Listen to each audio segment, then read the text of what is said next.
fidèles, au nom du Père, du Fils et du Saint-Esprit, ainsi soit-il, un résumé de ce que nous avons médité ensemble ce 4e dimanche de l'Avent, dans lequel l'Église nous propose la pénitence, non pas la pénitence comme la pénitence du carême, dans lequel nous nous unissons par la pénitence aux souffrances de notre Seigneur Jésus-Christ lui-même, lorsqu'il faisait, d'ailleurs durant toute la vie, pénitence. La pénitence de l'Avent est plus spécifiquement la purification de nos âmes et de nos corps, pour être, comme dit saint Paul, de plus en plus des hommes spirituels, non pas des hommes charnels. Et en tant qu'hommes spirituels, nous serons aussi capables de vivre en unité entre nous. Vous voyez, saint Paul, dans cette épître aux Corinthiens, la première épître, il exprime toute son angoisse pour cette communauté de fidèles de Corinthe qui, à peine qu'il les a laissés, pendant qu'il écrit cette lettre, il est à Éphèse, il commence tout de suite, n'est-ce pas, à se diviser les uns contre les autres. Chacun se réclame de tel abbé, de tel autre abbé. Moi je suis avec l'abbé un tel, moi je suis avec un tel autre, et celui-là il est meilleur du tien parce qu'il est plus saint, le toi, il est pas, etc., etc. Enfin, ils se disputent. Et comment on résout, saint Paul, ce litige, ce manque d'unité dans le principe? Je vous conjure au nom du Christ, soyez un, soyez unis. Unis dans le Christ en disant, en pensant la même chose et avec les mêmes expressions. Eodem sensu eademque sententia. Il résout le problème même de l'Église aujourd'hui. L'union se fait uniquement et l'unité en Jésus-Christ. En dehors, c'est un tentative vain de mettre ensemble des choses qui sont incompatibles. Et sous prétexte du primat de l'amour, aujourd'hui on met ensemble l'eau bénite et le diable. Le moindre qu'on puisse dire, c'est une illusion puérile. Terme utilisé aussi par Monsieur Lefebvre pour parler de cette absurde tentative,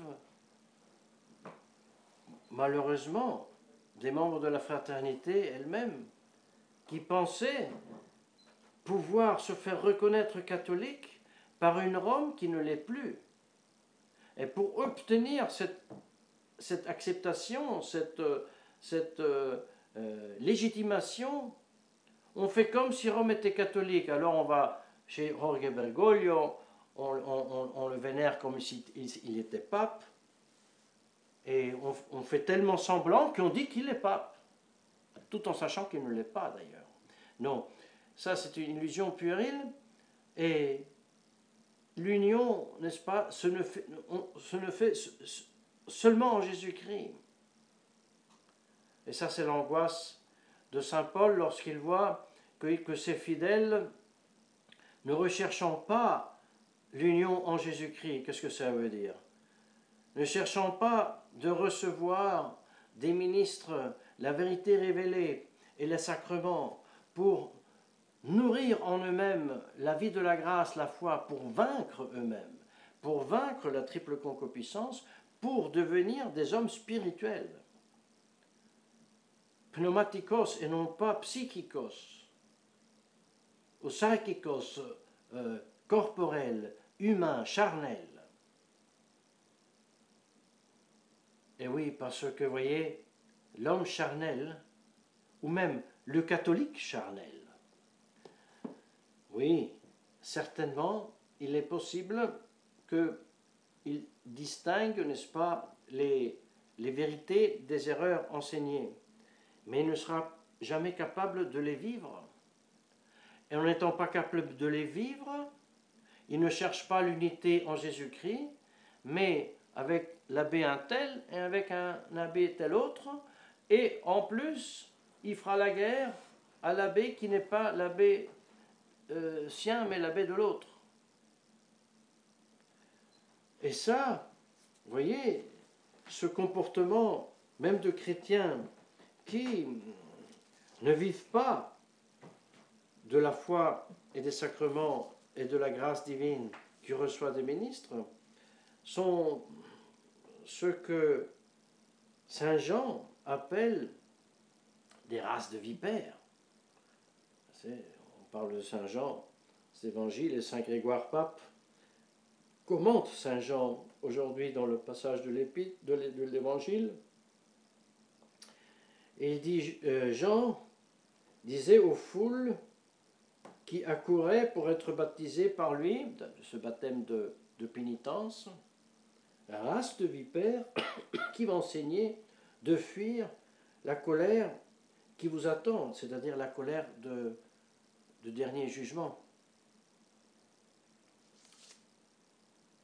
Parce que cette colère, personne ne pourra, n'est-ce pas, lui échapper. Et il est à noter, dit-il, que ces méchants fils et filles imitent la manière d'agir des mauvais parents. Et c'est pour cela qu'ils sont dits et appelés race de vipères. Parce que, enviant, étant jaloux des bons, ils les persécutent, faisant du mal au prochain, ou alors essayant de lui faire du mal. Ceux-ci, en toutes choses, suivent, n'est-ce pas, les voies de leurs parents qui vivent selon la chair, qui donc n'ont pas saisi la foi qu'ils ont reçue au baptême, n'ont pas saisi la grâce qu'ils ont reçue au baptême, ils l'ont fait sécher, ils l'ont fait même perdre, à la fin du compte, par un péché mortel, et sont devenus des races de vipères, et qui luttent et qui litigent entre eux. Et ça, c'est la grande angoisse de saint Paul, de voir ces fidèles de Corinthe se diviser de cette façon. C'est pour cela qu'il les encourage à retrouver l'union en Jésus-Christ. Oh, certainement, l'unité de l'Église est donnée par, par institution, par la profession de la vraie foi et par l'administration des sacrements, et tout cela sous l'autorité légitime, bien sûr.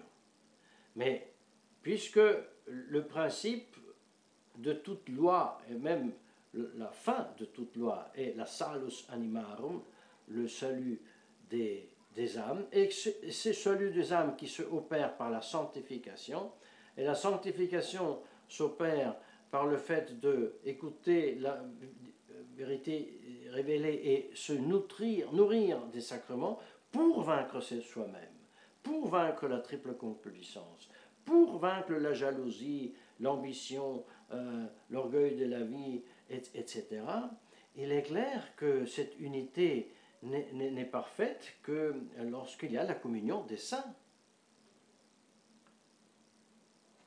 Et puisque c'est la sainteté, la raison d'être même de l'Église, le salut des âmes, voilà pourquoi saint Paul le rappelle à ces braves Corinthiens, comme l'Église le rappelle à nous, et comme nous le rappelons à vous, bien chers fidèles, et vous, chers fidèles, avez le devoir de le rappeler à ceux qui sont autour de vous, ou qui sont en dépendance de vous, vos enfants, vos subordonnés, etc. Et c'est pour ça qu'il faut faire très attention à la critique, au jugement. Saint Paul le dit très bien, nous avons à être considérés comme des ministres et des dispensateurs, n'est-ce pas, du Christ. et même les ministres doivent être jugés uniquement par les relations qu'ils ont avec Jésus-Christ. Est-ce qu'ils dispensent vraiment les mystères du Christ, de Dieu? Est-ce qu'ils dispensent vraiment la vérité révélée? Est-ce qu'ils dispensent vraiment les sacrements et les sacrements valides? Voilà le critère de jugement. Mais, et voilà le grand moment, n'est-ce pas? Saint Paul ajoute, mais ne jugez pas, attendez la fin des temps. Alors nous nous posons la question, nous disons, après avoir suivi Saint Paul dans son enseignement, que maintenant nous ne reprenons pas, mais nous résumons, lorsque Saint Paul enseigne comment l'homme charnel n'est pas capable de saisir la vie surnaturelle, tandis que l'homme spirituel, celui qui vit de la grâce, celui qui vit de la foi, dans la mesure justement qu'il a vaincu soi-même et qu'il, par cette victoire, vit en Jésus-Christ en tout moment de sa vie, celui-ci étant uni à Jésus-Christ, uni à l'Esprit de Dieu, est arrivé au sommet et ici sur terre, personne ne peut le juger, comme il dit, n'est-ce pas? En disant, voyez l'homme charnel se rapporte à l'homme spirituel comme l'essence de notre corps à notre intelligence. L'essence de notre corps, perçoivent les choses sensibles, je ne sais pas, 5 pommes sur une table. Mais seulement notre intelligence est capable de considérer ces 5 pommes, de les compter, de les diviser, même de les prendre et de les multiplier en les plantant dans la terre, etc. Eh bien, l'homme charnel qui ne vit pas de la grâce divine qu'il reçoit à baptême est sourd, muet, mort, comme le sont les sens par rapport à la vie de l'esprit, de l'intelligence et de la volonté, tandis que l'homme spirituel a transformé sa vie, domine les passions, domine les inclinations à la passion, est capable de l'union avec Jésus-Christ, est capable de vivre en union de l'Esprit de Dieu. Ces fameux Esprit de Dieu dont parle Isaïe prophète et que Saint Paul à plusieurs reprises, n'est-ce pas, cite, lorsqu'il dit l'Esprit de Dieu. Qui a jamais pénétré l'Esprit de Dieu? Qui jamais a été le conseiller de Dieu? Qui jamais a donné à Dieu comme premier en attendant, en exigeant de Dieu une récompense?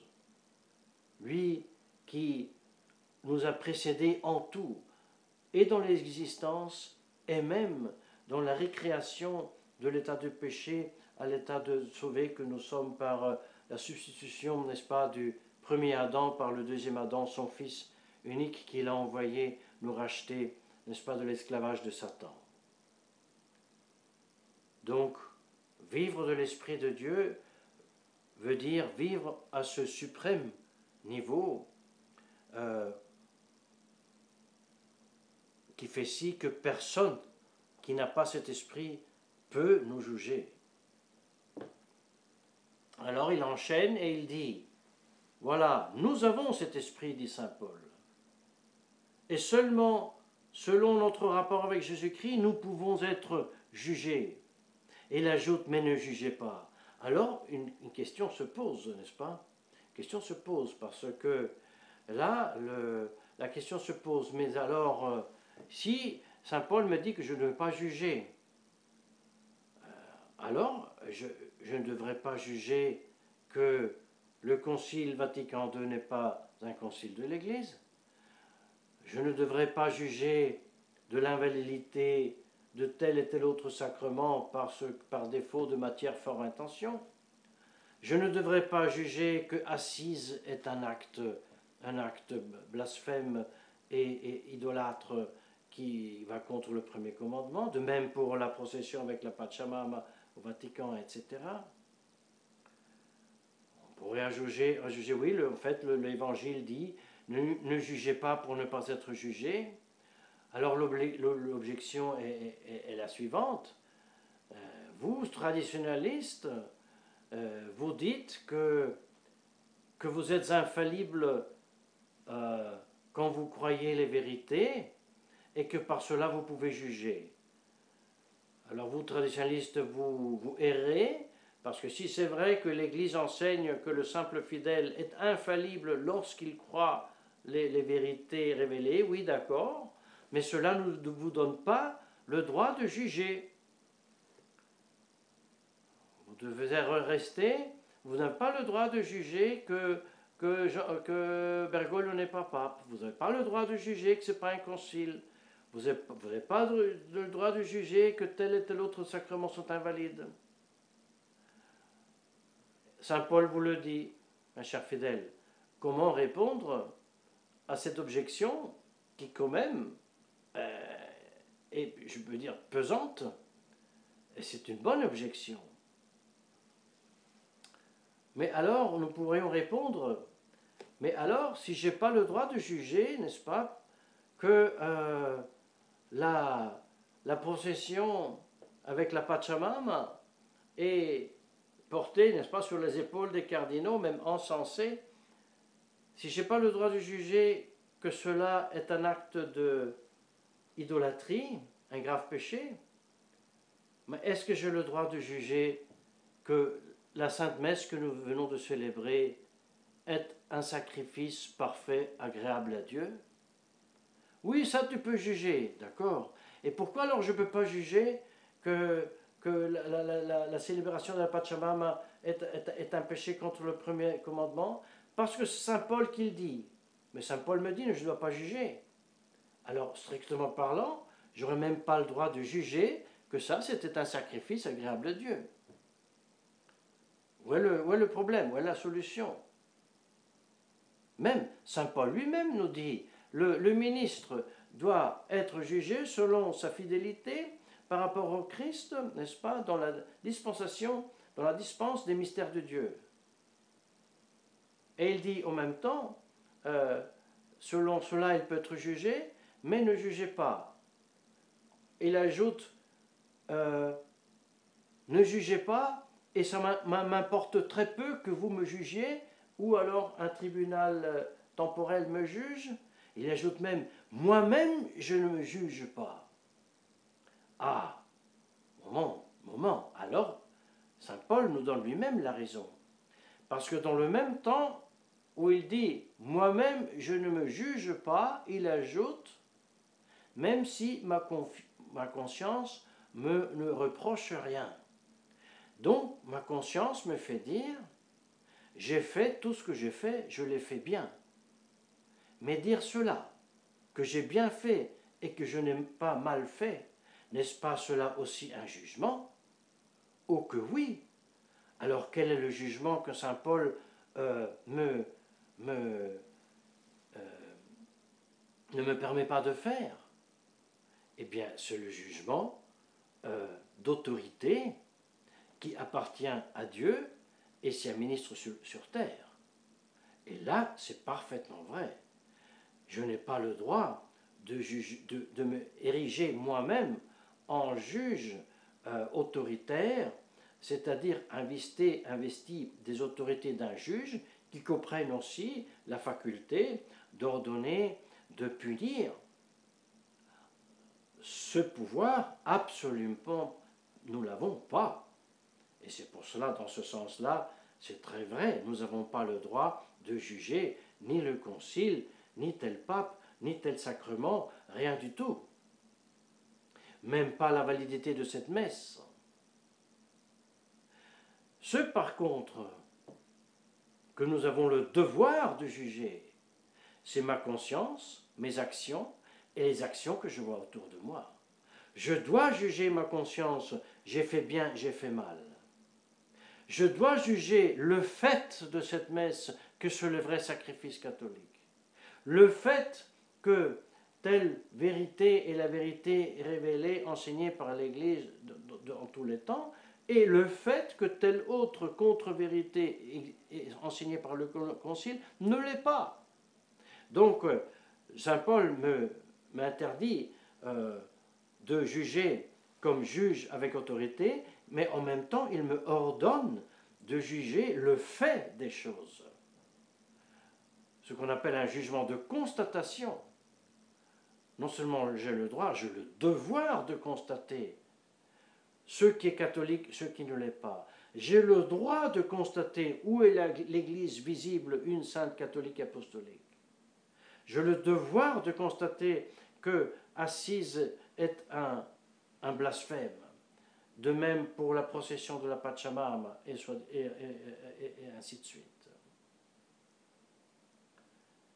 À nous, bien chers fidèles, à l'occasion de ce 4e dimanche, de renouveler, de rappeler ces grandes vérités dans notre mémoire, dans notre intelligence, dans notre cœur, et de prendre à cœur la grave menace que nous vient de Saint Jean, qui nous menace d'être une race de vipères, si nous restons des hommes charnels et si nous n'avons pas l'ambition de travailler durement pour devenir des hommes spirituels en vainquant nous-mêmes, avec toutes nos faiblesses, nos inclinations aux vices, nos vices mêmes, pour pouvoir nous ainsi unir davantage à Jésus-Christ dans la grande célébration de sa naissance dans le monde et le faire renaître spirituellement et davantage